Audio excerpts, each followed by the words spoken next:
Hi friends, నేను ఇప్పుడు కారపూస చేస్తున్నానండి. సింపుల్గా ఇంట్లో ఉండే ఐటమ్స్తోనే ఎలా చేయాలో నేను ఇప్పుడు చూపిస్తాను.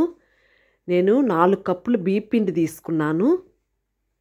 అదే కప్పుతోనండి, మీకు కొలత ప్రకారం చెప్తున్నాను, మీరు కన్ఫ్యూజ్ అవ్వకూడదని. దాంతో 4 కప్పులు తీసుకున్నాను. మామూలుగా రేషన్ బియ్యంతో చేసిన బియ్యం పిండేనండి. ఆ కప్పుకి నేను దబ్బ శనగలు తీసుకున్నానండి. మిక్సీ వేసుకొని వాము కూడా అండి 2 టేబుల్ స్పూన్లు వాము తీసుకొని ఆ దబ్బ శనగల్లోనే వాము వేసుకునేసి మిక్సీ కొట్టుకొని ఆ పొడిని ఎత్తి ఈ బియ్యం పిండిలో కలుపుకున్నాను.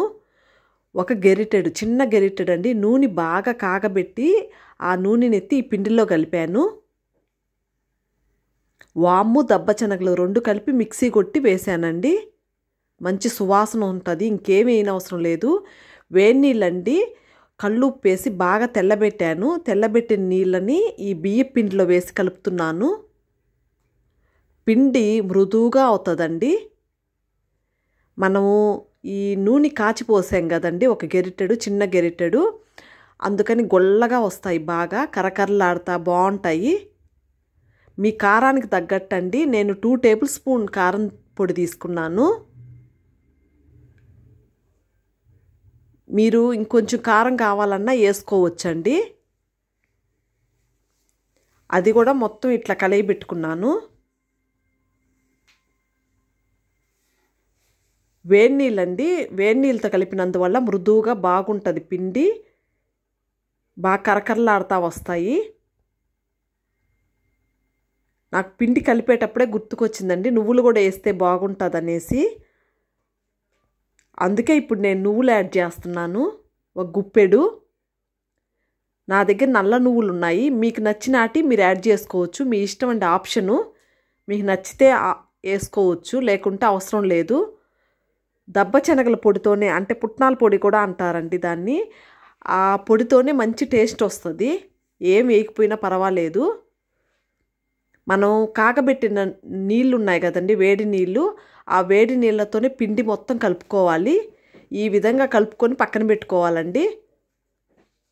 అంటే కొంచెం చేతికి అంటుకునే విధంగా కలుపుకుంటే మనకు ఒత్తేటప్పుడు ఈజీగా ఉంటుంది. మరీ గట్టిగా కలుపుకుంటే ఒత్తడానికి కష్టం అవుతుంది మనకు. ఈ విధంగా కలిపి పక్కన పెట్టుకునేసానండి ఒక 10 నిమిషాలు. ఇప్పుడు కారపూస గిత్తలు తీసుకొని వాటికి నూనె పూసుకుంటున్నాను. మనం ఏ విధంగా అయితే ఒత్తుకోగలం అనేది దాన్ని బట్టి మనం పిండిని కలుపుకోవాలి. మరీ లూజ్గా కలుపుకున్న ఆయిల్ ఎక్కువ పీలుస్తుంది. మ్యాక్సిమం ఎంత గట్టిగా ఉంటే మనకు అంత మంచిది, ఆయిల్ తక్కువ పీలుస్తుంది, తొందరగా కాలుతుంది కూడాను. లావు కారపూసకి సన్న కారపూసకి తేడా ఏమీ లేదండి, కొంచెం లేటుగా కాలుతుంది అంతేను. సన్న కారపూస అయితే తొందరగా వేగిపోతాయి. నూనె బాగా కాలాలండి, అప్పుడు మాత్రానికే వెయ్యాలి. అప్పుడే బాగా టేస్ట్ కూడా వస్తుందండి. అప్పటికి కొంచెం గట్టిగానే కలుపుకున్నాను, గట్టిగా ఒత్తాల్సి వస్తుంది. కానీ టేస్ట్ అయితే చాలా బాగా వచ్చాయండి. సింపుల్గా ఇంట్లో ఉండే ఐటమ్సే. నేను 3 ఐటమ్స్ అండి వేసింది. దబ్బ శనగలు, నువ్వులు మాత్రానికి నేను వేసింది. కాచి నూనె ఒక గెరిటెడు పోసాను. ఈ 3నండి. చాలా అంటే చాలా టేస్టీగా వస్తాయి. ఒకసారి మీరు కూడా ట్రై చేసి చూడండి. నూనె ఆ విధంగా నురుగు మొత్తం పొయ్యిన ఒక 2 నిమిషాలు ఉంచితే సరిపోతుందండి. కాలినట్టు మనకు తెలిసిపోతుంది. చాలా గొల్లగా చాలా బాగా వచ్చాయండి, క్రిస్పీగా చాలా బాగా వచ్చాయి టేస్ట్. ఇప్పుడు టేస్ట్ చూద్దాం రండి ఎలా ఉన్నాయో. నేను మీతో పాటే చూస్తాను ఎలా ఉన్నాయో. సూపర్గా వచ్చాయండి, చూడండి ఎంత క్రిస్పీగా ఉన్నాయో. లావుగా ఉండేటివి అన్నంలో నంచుకునే దానికి అంత కన్వీనియంట్గా ఉండవండి.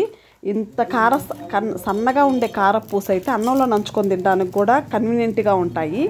ఇవి టీలోకి కాంబినేషన్ బాగుంటాయి, అన్నంలోకి కాంబినేషన్ బాగుంటాయండి. ఏ రకంగా అయినా తీసుకోవచ్చు. చాలా బాగా వచ్చాయి. తక్కువ ఐటమ్స్తో ఇంట్లో ఉండే వాటితోనే టేస్టీగా చేసుకోవచ్చండి సన్న కారపూస. మీరు గమనించారా, ఆయిల్ కూడా అసలు ఏం పీల్చలేదండి. నేను ఇట్లా నలిపేటప్పుడు కూడా నా చేతికి కూడా పెద్దగా ఆయిల్ కూడా ఏమి అంటుకోలేదు. చాలా ఈజీగా ఆయిల్ తక్కువ వేసుకున్నందువల్ల ఆయిల్ తక్కువ పీల్చిందండి. నేను ఒక చిన్న గరిటె వేసుకున్నానని చెప్పాను కదా. ఈ వీడియో మీకు నచ్చిందంటే లైక్ చేయండి, షేర్ చేయండి, సబ్స్క్రైబ్ చేయండి. Thank you for watching.